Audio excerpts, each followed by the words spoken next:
Tengo 25 años y cada mañana, cuando me levanto en mi pequeño departamento en la colonia Roma Norte de Ciudad de México, recuerdo con claridad aquel día en que mi vida cambió para siempre.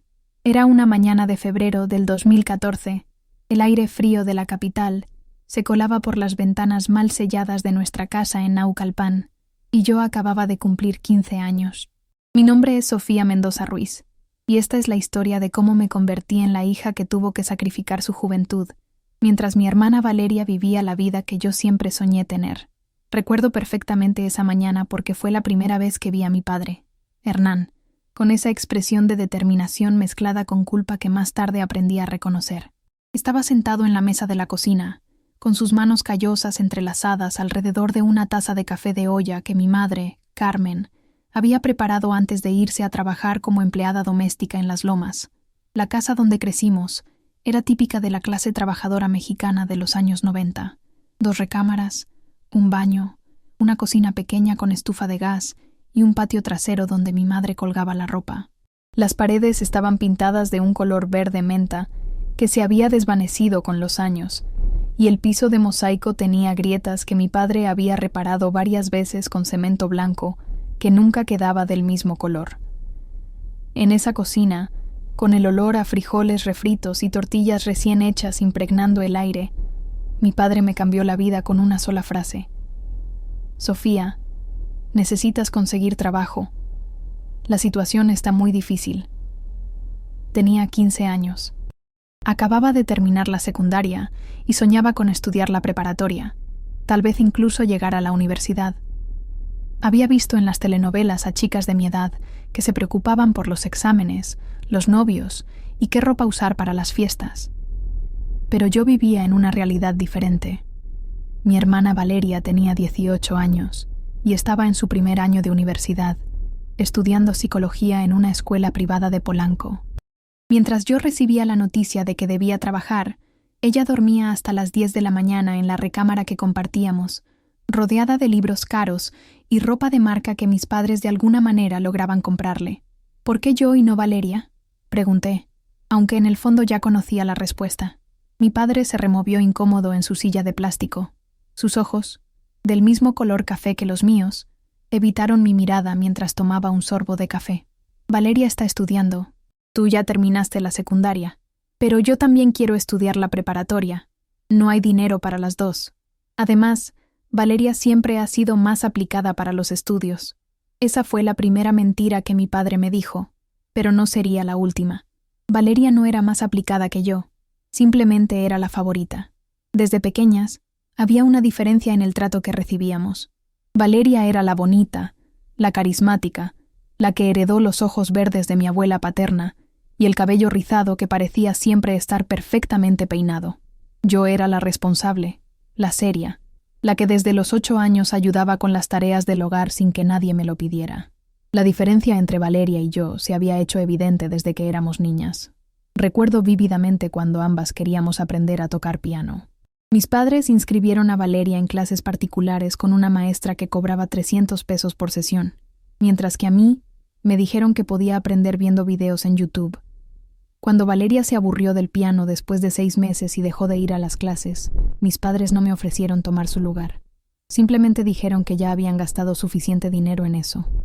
O cuando llegó el momento de elegir escuelas secundarias. Valeria fue inscrita en una secundaria privada católica donde usaba uniforme de diseñador y tenía clases de computación con equipos de última generación. Yo fui a la secundaria pública del barrio, donde compartía libros de texto con otros 2 compañeros y donde las clases se suspendían constantemente por falta de maestros. Mis padres siempre tenían explicaciones para estas diferencias. Valeria era más sensible, necesitaba un ambiente más protegido. Valeria tenía mejor promedio, merecía mejores oportunidades. Valeria era más frágil, no podía manejar el estrés de una escuela pública. Yo, por el contrario, era fuerte, independiente, capaz de salir adelante en cualquier circunstancia. El día después de esa conversación en la cocina, mi padre me llevó a la fábrica textil donde trabajaba como supervisor de producción. El edificio estaba ubicado en una zona industrial de Naucalpan, rodeado de otras fábricas que expulsaban humo gris hacia el cielo perpetuamente nublado de la ciudad. El ruido de las máquinas se escuchaba desde la calle, un zumbido constante que se convertiría en la banda sonora de los siguientes años de mi vida. La fábrica producía ropa para exportación, playeras, pantalones de mezclilla y vestidos que se vendían en tiendas de Estados Unidos a precios que equivalían a lo que nosotros ganábamos en una semana. El edificio era un rectángulo de concreto sin ventanas, con techos altos de lámina que amplificaban el ruido y un aire espeso por las partículas de algodón que flotaban constantemente. Cuando entramos, el gerente de recursos humanos, un hombre delgado con bigote que se llamaba licenciado Morales, me miró de arriba a abajo con una expresión que no pude descifrar. ¿Esta es tu hija, Hernán?, preguntó. Sí, licenciado. Sofía. Acaba de cumplir 15 años y terminar la secundaria. Es muy responsable. Se ve fuerte. ¿Ha trabajado antes? No, pero aprende rápido. En la casa siempre ha sido muy trabajadora. Me sentí como un objeto siendo evaluado para la compra. El licenciado Morales me hizo algunas preguntas básicas. Si sabía leer y escribir, si tenía experiencia con máquinas, si estaba dispuesta a trabajar tiempo completo. Respondí a todo que sí, aunque mi corazón latía tan fuerte que estaba segura de que podían escucharlo. El trabajo es de lunes a sábado, de 7 de la mañana a 4 de la tarde. 1 hora de comida. El salario es de 2.200 pesos al mes. Se paga cada 15 días. Si faltas sin justificación, se descuenta del sueldo. Si llegas tarde más de 3 veces en el mes, es causa de despido. ¿Entendido? Sí, señor. Empiezas el lunes. Esa fue toda mi entrevista de trabajo. No hubo preguntas sobre mis metas, mis intereses, mis habilidades especiales. Solo importaba que fuera capaz de hacer el trabajo físico y que necesitara el dinero lo suficiente como para aceptar las condiciones. El viernes por la noche, mi última noche como adolescente sin responsabilidades laborales, me quedé despierta hasta muy tarde pensando en cómo sería mi nueva vida. Valeria estaba en una fiesta con sus compañeros de universidad, celebrando el final de sus exámenes parciales. Había salido a las 8 de la noche, vestida con un vestido nuevo que mi madre le había comprado esa tarde, y no regresaría hasta altas horas de la madrugada. Mientras ella bailaba y se divertía, yo organizaba mi pequeño espacio en el ropero, separando la ropa que usaría para trabajar de la que usaba para estar en casa. Planché 5 blusas y 2 pantalones, los únicos que tenía que se veían medianamente presentables para un trabajo. Me di cuenta de que necesitaría zapatos nuevos. Los únicos que tenía eran tenis deportivos y unos zapatos de vestir que ya me quedaban pequeños. Mi madre llegó a casa a las 10 de la noche, exhausta después de haber trabajado todo el día limpiando una casa en Las Lomas. Cuando me vio preparando mi ropa, se sentó en mi cama con una expresión de tristeza que no había visto antes. «Mija, sé que esto no es lo que querías», me dijo. «Está bien, mamá. Entiendo que necesitamos el dinero. No está bien, pero es lo que hay. Ojalá las cosas fueran diferentes». «¿Por qué no pueden ser diferentes? ¿Por qué Valeria no puede trabajar tan bien?». Mi madre suspiró profundamente, como si hubiera estado esperando esa pregunta durante años. «Valeria es diferente, mija. Desde pequeña ha sido más delicada, y tu papá siempre ha pensado que ella tiene más posibilidades de salir adelante con los estudios». «¿Y yo no?». «Tú eres diferente, Sofía. Tú eres más fuerte, más práctica. Puedes trabajar y estudiar al mismo tiempo si quieres». «¿Cómo voy a estudiar si voy a trabajar 8 horas al día?». Mi madre no tuvo respuesta para eso. Se quedó callada, acariciando mi cabello como hacía cuando era pequeña y tenía pesadillas. «La vida no es justa, mija, pero si eres inteligente, puedes hacer que funcione a tu favor». Esas palabras se quedarían conmigo durante años. La vida no es justa, pero puedes hacer que funcione a tu favor. En ese momento no entendía completamente lo que significaban, pero con el tiempo se convertirían en mi mantra personal. El lunes por la mañana me levanté a las 5:30. La casa estaba en silencio. Mis padres se levantarían 1 hora después y Valeria no se despertaría hasta las 9. Me duché con agua fría porque el calentador solo funcionaba en las tardes. Desayuné café con leche y un bolillo con frijoles refritos y salí de casa a las 6:30.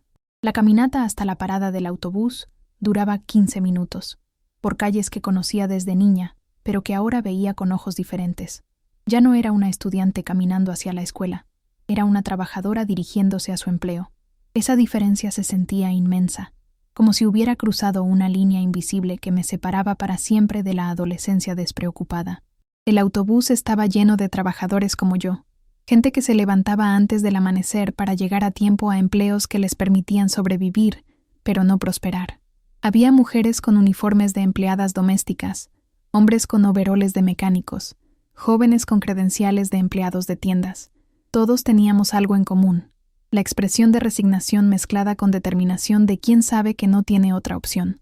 Durante el trayecto de 40 minutos hasta la fábrica, observé por la ventana cómo la ciudad se despertaba. Los puestos de comida comenzaban a abrir sus cortinas metálicas, los vendedores ambulantes instalaban sus mercancías en las esquinas, los niños en uniformes escolares caminaban hacia sus escuelas acompañados por sus madres. Una parte de mí envidiaba a esos niños, pero otra parte, una parte que estaba creciendo rápidamente, se sentía orgullosa de estar contribuyendo al sustento de mi familia. Llegué a la fábrica a las 6:45, 15 minutos antes de mi hora de entrada. El licenciado Morales me estaba esperando en la recepción, junto con una mujer de unos 40 años que me presentó como Guadalupe, mi supervisora directa. Guadalupe tenía el cabello recogido en una cola de caballo apretada, llevaba una bata azul marino con el logo de la empresa bordado en el pecho, y tenía una expresión seria pero no hostil. Sus manos mostraban años de trabajo manual, callos en las palmas, uñas cortas y sin pintar, pequeñas cicatrices que contaban historias de años en la línea de producción. Yo empecé aquí cuando tenía 16 años, me dijo mientras me guiaba hacia el área de producción. Eso fue hace 20 años. He visto muchas muchachas como tú pasar por aquí. Algunas se quedan, otras se van. Las que se quedan aprenden a hacer que este lugar funcione para ellas. El área de producción era un espacio enorme, del tamaño de una cancha de fútbol, lleno de máquinas de coser industriales, mesas de corte y estaciones de acabado. El ruido era ensordecedor, el zumbido constante de las máquinas, el siseo del vapor de las planchas, las voces de los supervisores gritando instrucciones por encima del estruendo. Mi estación de trabajo estaba en el área de control de calidad, junto a una banda transportadora que traía prendas ya confeccionadas. Mi trabajo consistía en revisar cada prenda, verificar que las costuras estuvieran bien hechas, que no hubiera hilos sueltos, que los botones estuvieran bien cosidos, que las tallas correspondieran a las etiquetas. Las prendas que pasaban mi inspección continuaban hacia el área de empaque. Las que no, regresaban a la línea de producción para ser corregidas. Guadalupe me explicó que la cuota mínima era de 200 prendas por hora. Si no llegaba a esa cuota durante mis primeras 2 semanas, periodo de prueba, sería despedida. Si la superaba consistentemente, podría aspirar a un pequeño bono mensual de productividad. ¿200 prendas por hora?, pregunté, tratando de ocultar mi preocupación. Son 3 prendas y media por minuto. Suena mucho, pero cuando le agarras el ritmo, se vuelve automático. El truco está en desarrollar un sistema. Cada prenda tiene 5 puntos críticos de revisión. Si los memorizas y los revisas en el mismo orden cada vez, puedes hacerlo en 15 segundos. Durante mi primera hora de trabajo, solo logré revisar 120 prendas. Mis manos temblaban por los nervios, y me tomaba demasiado tiempo en cada detalle. Guadalupe se acercó cuando sonó la chicharra que marcaba el descanso de 10 minutos. «Estás pensando demasiado», me dijo. «Este trabajo no se hace con la cabeza, se hace con las manos. Deja que tus manos aprendan los movimientos, y tu mente puede pensar en otras cosas». «¿En qué otras cosas?» «En lo que vas a hacer con tu primer sueldo, en qué vas a estudiar cuando puedas, en cómo vas a salir de aquí cuando estés lista. Pero nunca pienses que vas a quedarte aquí para siempre, porque el día que pienses eso, este lugar te va a tragar». Esas palabras de Guadalupe fueron como una vacuna contra la desesperanza. Me enseñó que era posible trabajar en la fábrica, sin que la fábrica te definiera completamente, que podías usar este lugar como un escalón hacia algo mejor, no como un destino final. Al final de mi primer día, había logrado revisar 1.400 prendas en 8 horas. No era la cuota ideal, pero estaba cerca. Salí de la fábrica exhausta, con los dedos entumecidos y un dolor de espalda que no había experimentado nunca. Pero también sentía algo que no esperaba.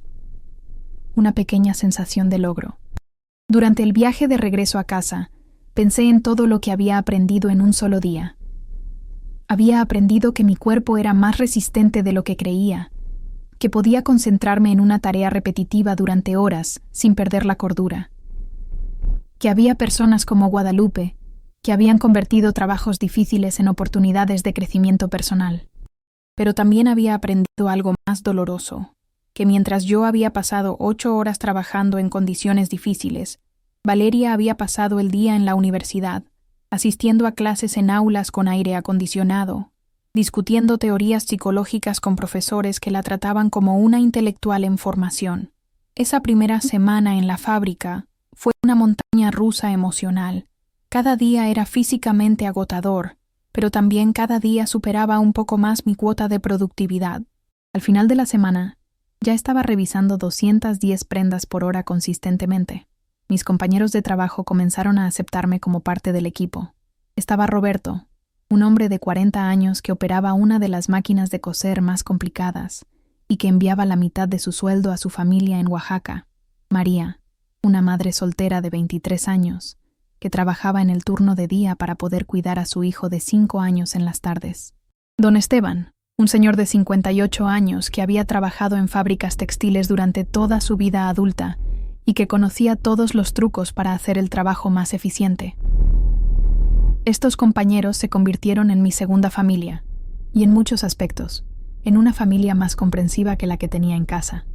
Entendían la fatiga que sentía al final del día, la frustración de trabajar duro por un salario que apenas alcanzaba para lo básico, la dignidad que se encuentra en hacer un trabajo honesto, aunque no sea glamoroso. Roberto me enseñó a estirar las manos y los dedos durante los descansos para evitar calambres. María me mostró cómo organizar mi espacio de trabajo para ser más eficiente. Don Esteban me contó historias de otros trabajadores que habían empezado en fábricas y habían logrado superarse.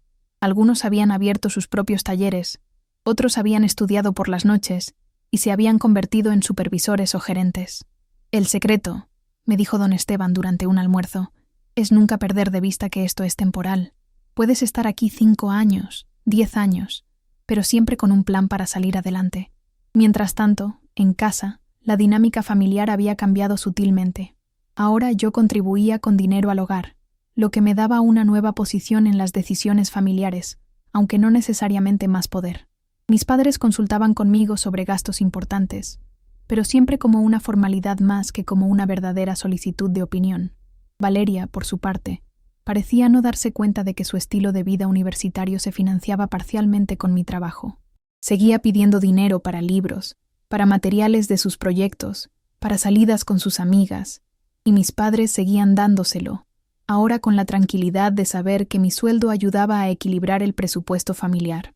Una tarde, llegué del trabajo y encontré a Valeria en la sala con algunas de sus compañeras de universidad. Estaban trabajando en un proyecto sobre desigualdad social. Irónicamente, una de ellas, una chica rubia con ropa obviamente cara, me miró cuando entré. ¿Tú eres la hermana que trabaja?, me preguntó con curiosidad. Sí, respondí, consciente de mi ropa de trabajo y del olor a fábrica que probablemente llevaba encima. Debe ser muy interesante tener experiencia laboral tan joven. Nosotras solo conocemos el trabajo por teoría. Valeria rió. Sofía siempre ha sido más práctica que yo. Yo no podría hacer lo que ella hace. Esa frase me molestó más de lo que debería. No era un cumplido. Era una forma de justificar por qué ella merecía seguir estudiando mientras yo trabajaba, como si hubiera algo inherentemente diferente entre nosotras que explicara nuestros destinos divergentes. Esa noche, después de cenar, le pregunté a Valeria sobre su proyecto. Estamos estudiando cómo la clase social afecta las oportunidades educativas en México, me explicó con entusiasmo académico. ¿Y qué han descubierto? Que las familias de bajos recursos tienden a priorizar el trabajo inmediato sobre la educación a largo plazo. Es un ciclo difícil de romper. Me quedé callada por un momento, procesando la ironía de la situación. ¿Y no te parece extraño estar estudiando eso mientras yo trabajo para que tú puedas estudiar? Valeria se vio genuinamente confundida por mi pregunta. Pero eso es diferente. Tú trabajas porque quieres, porque eres buena para eso. Yo estudio porque soy buena para esto. Cada una hace lo que mejor sabe hacer. Esa respuesta me mostró qué tan profundamente arraigadas estaban las justificaciones familiares en la mente de Valeria. Realmente creía que nuestras situaciones eran resultado de nuestras aptitudes naturales, no de decisiones arbitrarias de nuestros padres. Los fines de semana, cuando no tenía que trabajar, intentaba mantener viva mi vida académica. Iba a la biblioteca pública de Naucalpan y leía libros de preparatoria, imaginando las clases que debería estar tomando. Compraba libros de texto usados en el tianguis de los domingos y estudiaba matemáticas, historia y literatura por mi cuenta. Mis padres veían estos esfuerzos con una mezcla de orgullo y preocupación. ¿Para qué estudias tanto si ya tienes trabajo?, me preguntaba mi padre. Porque quiero seguir aprendiendo. Pero no te vayas a distraer del trabajo. Esa es tu prioridad ahora. La idea de que el trabajo fuera mi prioridad a los 15 años me resultaba profundamente injusta, pero había aprendido que expresar esa injusticia abiertamente solo generaba conflictos familiares que no llevaban a ningún lado. Después de 6 meses trabajando en la fábrica, mi vida había tomado un ritmo que, aunque agotador, se había vuelto predecible.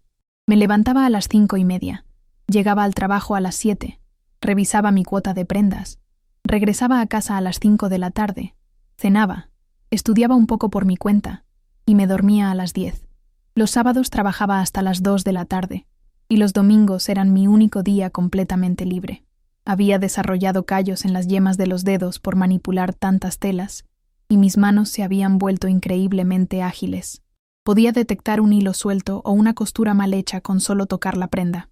Guadalupe decía que tenía talento natural para el control de calidad y que si seguía así, pronto podría aspirar a un puesto de supervisora junior. Las empresas necesitan gente como tú, me decía durante nuestros descansos. Joven, inteligente, responsable. Si te quedas aquí unos años más y demuestras que puedes manejar responsabilidades, podrías llegar lejos. Pero yo no quería llegar lejos dentro de la fábrica. Quería llegar lejos fuera de ella. Durante mis horas de trabajo, cuando mis manos operaban automáticamente revisando prendas, mi mente planeaba mi escape. Había calculado que si ahorraba el 30% de mi sueldo, en 2 años tendría suficiente dinero para inscribirme en una preparatoria abierta y comprar los libros que necesitaría. El problema era que ahorrar el 30% de mi sueldo significaba vivir con una austeridad casi extrema. De mis 2.200 pesos mensuales, mis padres esperaban que contribuyera con 1.500 para gastos de la casa. Eso me dejaba 700 pesos para mis gastos personales, transporte, comida durante el trabajo, ropa cuando la necesitara y cualquier cosa que quisiera para mí misma. Implementé un sistema de ahorro militar. Llevaba almuerzo casero todos los días en lugar de comprar en la cafetería de la fábrica, lo que me ahorraba 40 pesos diarios. Compraba ropa solo cuando era absolutamente necesario, y siempre en el tianguis o en tiendas de segunda mano. No salía con amigas ni iba al cine. Mi único gasto innecesario eran los libros usados que compraba los domingos. Valeria, mientras tanto, parecía estar viviendo la mejor época de su vida. Su segundo año de universidad transcurría sin problemas económicos, gracias a mi contribución al hogar. Había hecho muchas amigas. Tenía un novio que estudiaba ingeniería en el Tecnológico de Monterrey y participaba en actividades extracurriculares que requerían gastos adicionales. Una tarde de sábado, Valeria llegó a casa emocionada porque su universidad organizaba un viaje de estudios a Europa durante las vacaciones de verano. El costo era de 25.000 pesos, una cantidad que representaba más de un año de mi salario. Imagínate, Sofía, me decía mientras me mostraba los folletos del viaje. Vamos a visitar universidades en Francia, España e Italia. Es una oportunidad increíble para mi carrera. ¿Van a pagar mamá y papá?, le pregunté. Todavía no se los he pedido, pero espero que sí. Es una inversión en mi educación. Esa noche, escuché a mis padres discutiendo sobre el viaje de Valeria. Mi padre estaba preocupado por el costo, pero mi madre insistía en que era una oportunidad única que no podían dejar pasar. Es mucho dinero, Carmen, decía mi padre, pero piensa en su futuro. Estas experiencias son las que la van a distinguir cuando busque trabajo. ¿Y de dónde vamos a sacar 25.000 pesos? Podemos usar el dinero que hemos ahorrado con el sueldo de Sofía y tal vez pedir un préstamo pequeño. Escuchar esa conversación me llenó de una rabia fría. El dinero que habían ahorrado con mi sueldo era dinero que yo había ganado trabajando 8 horas diarias en condiciones difíciles, y ahora iban a usarlo para financiar unas vacaciones educativas para Valeria, mientras yo seguía sin poder estudiar la preparatoria. Al día siguiente, durante el desayuno, mis padres anunciaron oficialmente que habían decidido financiar el viaje de Valeria. Es una inversión en su futuro, explicó mi madre, repitiendo las mismas palabras que había usado la noche anterior. ¿Y mi futuro?, pregunté. Tu futuro está asegurado, mija. Tienes trabajo, estás ganando tu propio dinero, eres independiente. Tengo 16 años. No debería tener que ser independiente todavía. Mi padre intervino con su voz de autoridad que no admitía réplica. Sofía, no seas egoísta. Tu hermana tiene una oportunidad que no va a volver a tener. Tú puedes trabajar y ahorrar para tus propias oportunidades. ¿Con qué dinero voy a ahorrar si tengo que dar casi todo mi sueldo para la casa? Esa es tu responsabilidad como parte de esta familia. Esa conversación marcó un punto de quiebre en mi relación con mis padres. Me di cuenta de que, en su mente, yo había dejado de ser su hija para convertirme en una fuente de ingresos. Mis necesidades, mis sueños, mis aspiraciones habían quedado en segundo plano frente a las necesidades económicas de la familia y los privilegios educativos de Valeria. Esa semana en el trabajo estuve particularmente callada. Guadalupe se dio cuenta de mi estado de ánimo durante uno de nuestros descansos. ¿Problemas en casa?, me preguntó. Le conté sobre el viaje de Valeria y cómo mis padres habían decidido financiarlo con el dinero que mi trabajo había permitido ahorrar. Guadalupe me escuchó sin interrumpir, asintiendo de vez en cuando con una expresión de comprensión que me hizo sentir menos sola. ¿Sabes qué es lo más triste de esta situación?, me dijo cuando terminé de contarle. ¿Qué? Que tus papás creen que te están enseñando a ser responsable e independiente, pero en realidad te están enseñando que tu valor como persona depende de lo que puedas aportar económicamente. Esas palabras me impactaron porque expresaban algo que yo había sentido, pero no había logrado articular. Me estaban enseñando que mi amor, mi lealtad, mi pertenencia a la familia, tenían un precio monetario. ¿Qué puedo hacer?, le pregunté. Puedes seguir jugando según sus reglas mientras desarrollas tu propio plan. O puedes cambiar las reglas del juego. ¿Cómo puedo cambiar las reglas? Demostrando que vales más de lo que ellos piensan. Estudiando, superándote, volviéndote tan valiosa que no puedan ignorarte. Esa conversación con Guadalupe encendió algo dentro de mí. Decidí que no iba a quedarme esperando a que mis padres me dieran permiso para crecer. Iba a tomar control de mi propia educación y mi propio futuro. Esa misma semana, me inscribí en el sistema de preparatoria abierta de la Secretaría de Educación Pública. Era un programa diseñado para personas que trabajaban y no podían asistir a clases regulares. Los estudiantes recibían módulos de estudio para trabajar de manera independiente y presentaban exámenes cada 2 meses. El costo de inscripción era de 500 pesos, dinero que saqué de mis ahorros secretos. No les dije nada a mis padres sobre mi decisión. Sabía que dirían que me estaba distrayendo del trabajo, o que era una pérdida de tiempo y dinero. Los módulos de estudio llegaron por correo 2 semanas después. Eran libros gruesos que cubrían matemáticas, ciencias naturales, ciencias sociales y comunicación. El nivel era equivalente al de una preparatoria tradicional, pero el formato estaba diseñado para el autoaprendizaje. Comencé a estudiar todas las noches después del trabajo, desde las 7 hasta las 10 de la noche. Mi rutina se volvió aún más intensa. Trabajo, comida, estudio, dormir.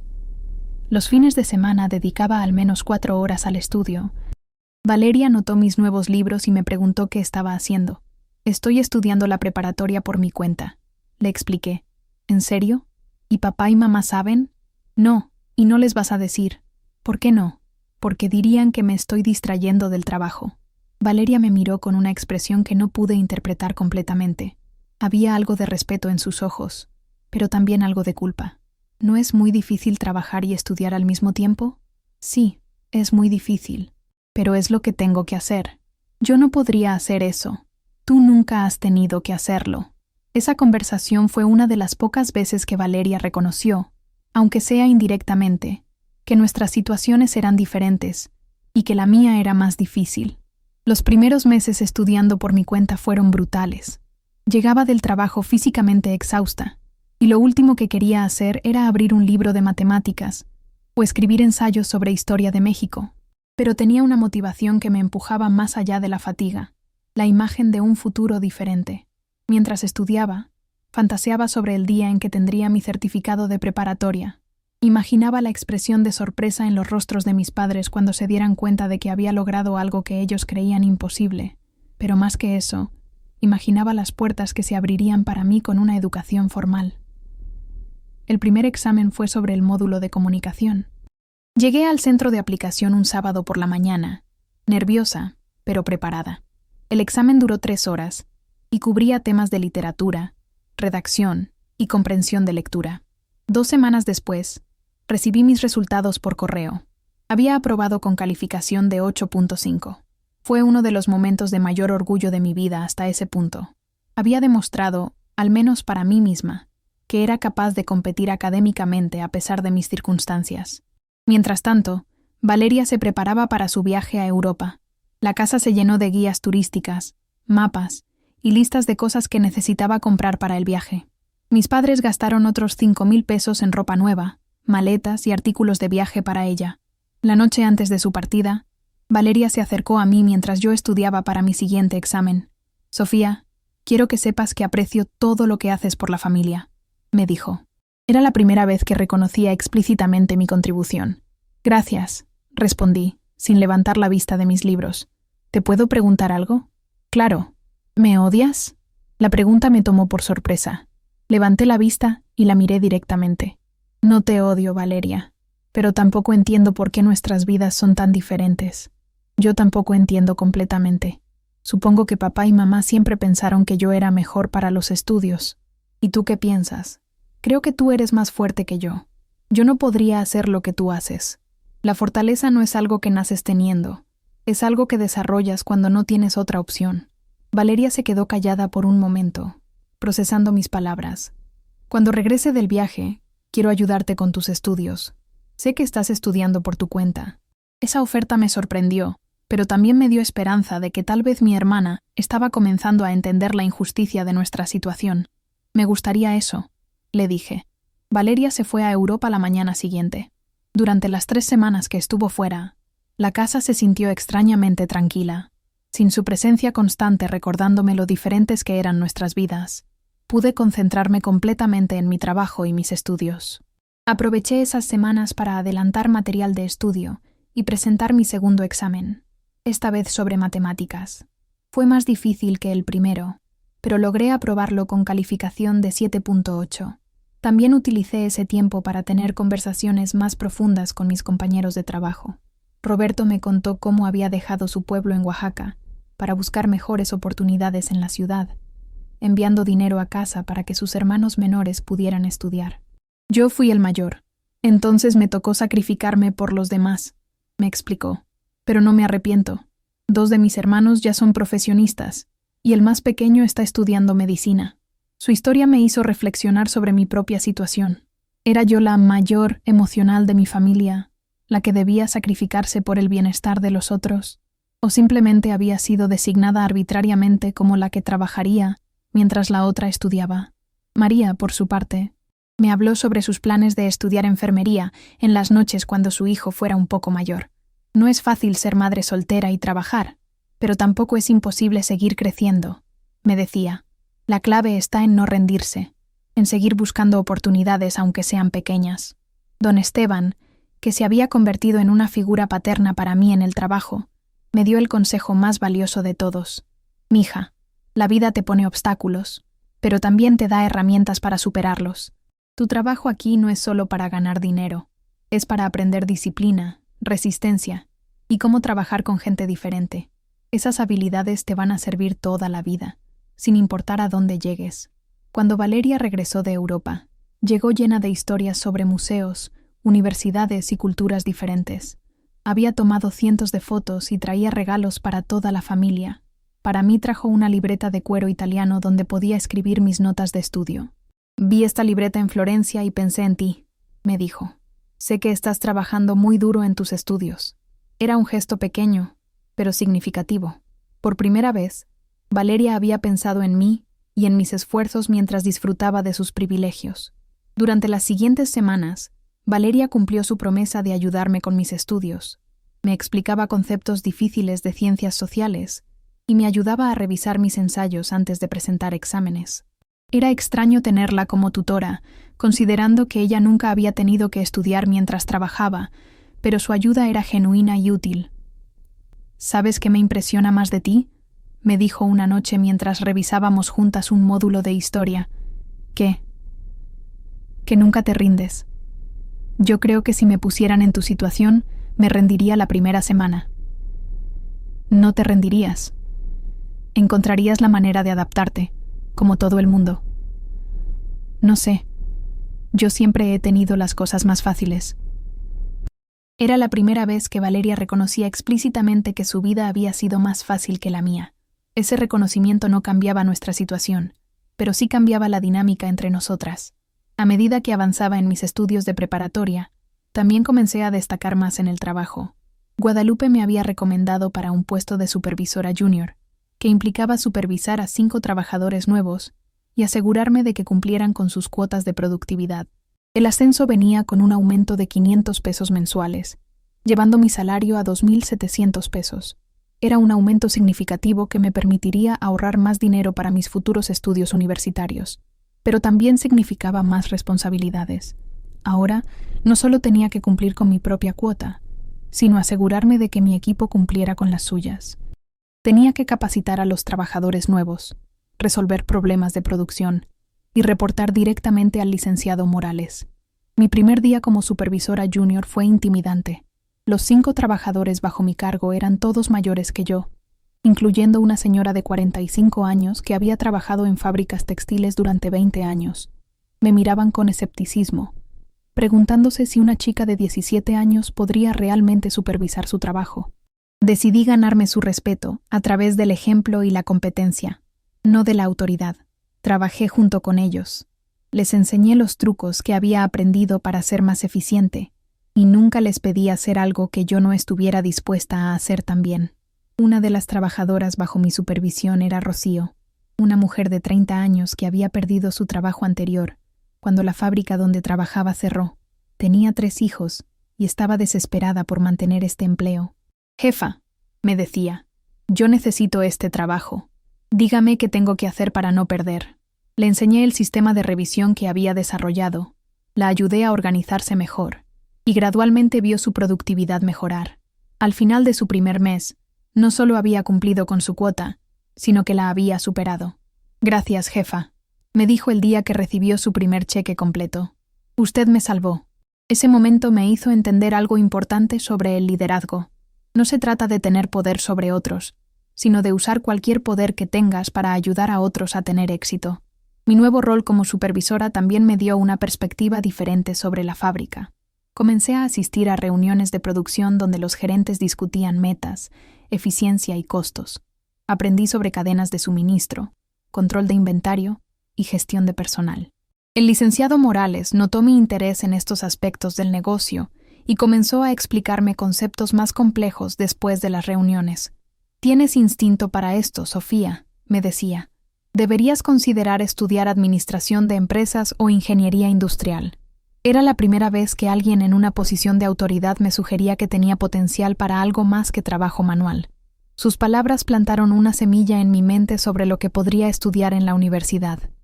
Para mi cumpleaños número 18, mis padres me regalaron una pequeña celebración en casa.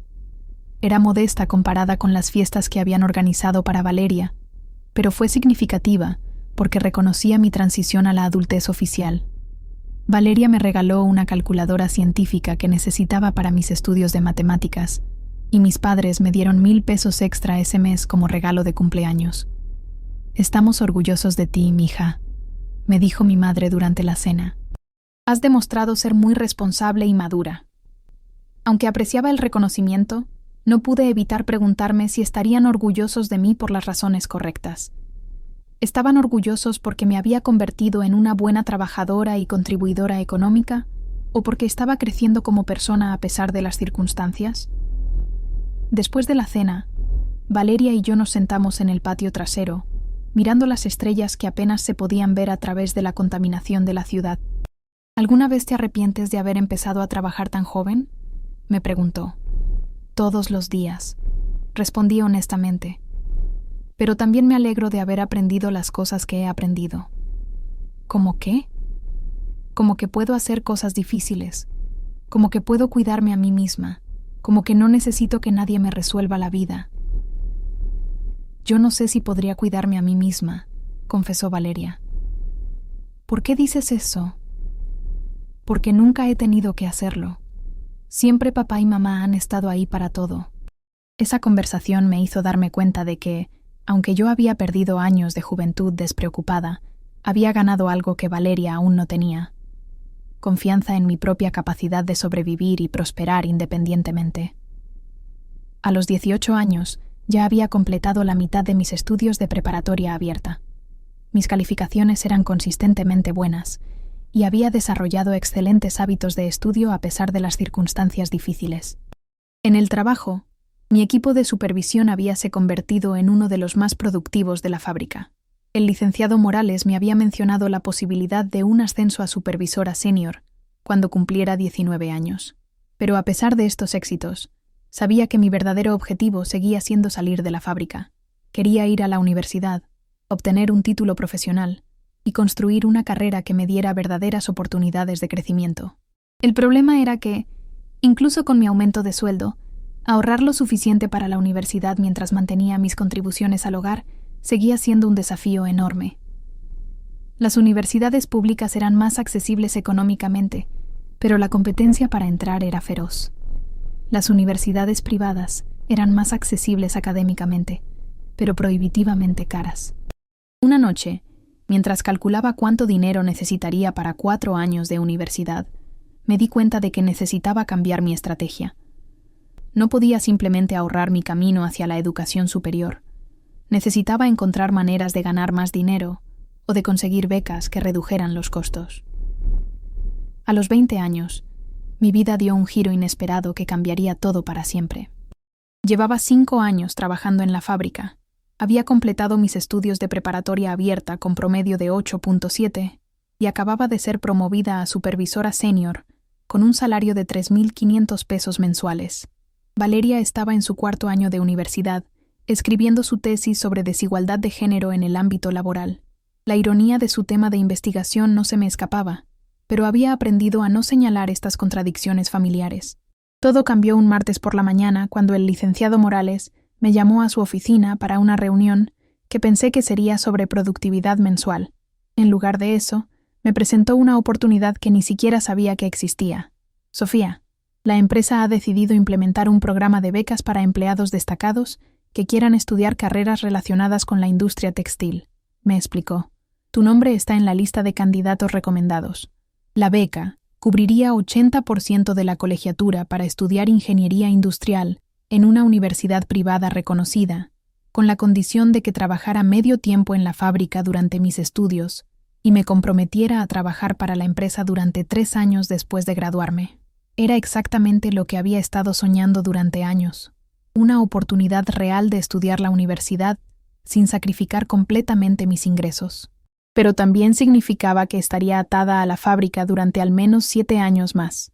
¿Cuánto tiempo tengo para decidir?, pregunté. 1 semana. Las clases empiezan en agosto, y necesitamos presentar la solicitud antes del viernes. Esa noche llegué a casa con una mezcla de emoción y ansiedad que no sabía cómo procesar. Era la primera vez en años que tenía una decisión realmente importante que tomar sobre mi futuro. Durante la cena, les conté a mis padres sobre la oportunidad de la beca. Su reacción fue exactamente la que esperaba. «¡Qué maravilloso, mija!», exclamó mi madre. «Vas a ser la primera profesionista de la familia. Siempre supimos que eras inteligente», añadió mi padre. «Es bueno que la empresa reconozca tu valor». Valeria, que había estado callada durante mi explicación, finalmente habló. «¿Vas a seguir trabajando mientras estudias?» «Sí, medio tiempo. Es parte del acuerdo de la beca. Eso va a ser muy difícil. Todo lo que he hecho hasta ahora ha sido difícil». Esa noche, Valeria tocó la puerta de mi habitación después de que nuestros padres se habían acostado. «¿Puedo hablar contigo?», me preguntó. «Claro». Se sentó en mi cama con una expresión seria que no le había visto antes. «Sofía, hay algo que necesito decirte antes de que tomes esta decisión». «¿Qué?» Yo sé que no es justo lo que ha pasado contigo. Sé que has trabajado para que yo pueda estudiar sin preocupaciones». Era la primera vez que Valeria reconocía explícitamente la injusticia de nuestra situación. «¿Por qué me dices esto ahora?» «Porque estoy a punto de graduarme, y he estado pensando mucho sobre cómo han sido nuestras vidas. Tú mereces tener las mismas oportunidades que yo tuve. Es un poco tarde para eso, ¿no crees?» «Tal vez. pero no es tarde para que yo haga algo al respecto. Valeria me explicó que había estado ahorrando dinero de sus mesadas y trabajos de medio tiempo durante sus últimos semestres. Tenía 15,000 pesos guardados que quería darme para complementar la beca y cubrir gastos de libros y materiales. ¿Por qué harías eso?, le pregunté, genuinamente sorprendida. Porque es lo correcto, y porque me di cuenta de que todo este tiempo he estado viviendo con dinero que tú ayudaste a ganar. Su gesto me conmovió profundamente, pero también me hizo reflexionar sobre nuestra relación familiar de una manera nueva. Valeria estaba ofreciendo reparar una injusticia que ella no había causado directamente, pero de la cual sí había sido beneficiaria. No necesito tu dinero, le dije finalmente. Lo sé, pero quiero dártelo de todas formas. ¿Sabes lo que realmente necesito de ti? ¿Qué? Que cuando nuestros padres tengan otros hijos, otros sobrinos, otros jóvenes en la familia, te asegures de que todos tengan las mismas oportunidades. Que uses tu posición como profesionista para cambiar la mentalidad familiar. Valeria asintió con lágrimas en los ojos. Te prometo que lo haré. La semana siguiente, acepté la beca y me inscribí en la universidad. El primer día de clases fue surreal. Después de 5 años de despertarme para ir a la fábrica, despertarme para ir a clases se sentía como un sueño. Mis compañeros de clase eran principalmente jóvenes de 18 y 19 años que venían directamente de la preparatoria. Yo tenía 20 años y 5 años de experiencia laboral. La diferencia en madurez y perspectiva era notable desde el primer día. Durante la primera clase de introducción a la ingeniería industrial, el profesor pidió que nos presentáramos y dijéramos por qué habíamos elegido la carrera. Mi nombre es Sofía Mendoza. Elegí esta carrera porque he trabajado en una fábrica textil durante 5 años y quiero entender mejor cómo optimizar los procesos de producción. Mis compañeros me miraron con una mezcla de curiosidad y respeto. Muchos de ellos nunca habían tenido un trabajo de verdad, mucho menos en el área que estábamos estudiando. Estudiar y trabajar medio tiempo resultó ser incluso más desafiante de lo que había anticipado. Mis clases eran de lunes, miércoles y viernes por las mañanas, y trabajaba en la fábrica martes, jueves y sábados. Los domingos los dedicaba completamente al estudio. Pero tenía ventajas que mis compañeros no tenían. Cuando estudiábamos sobre gestión de inventarios, yo podía visualizar exactamente los conceptos porque los había visto en acción. Cuando analizábamos eficiencia de líneas de producción, yo tenía experiencia práctica que me permitía entender los problemas reales que enfrentan las empresas. Los profesores se dieron cuenta rápidamente de mi experiencia práctica y comenzaron a usarme como ejemplo en clase. Pregúntenle a Sofía cómo funciona esto en la realidad, decían frecuentemente. A medida que avanzaba en mis estudios, también comencé a implementar mejoras en la fábrica basadas en lo que aprendía en la universidad.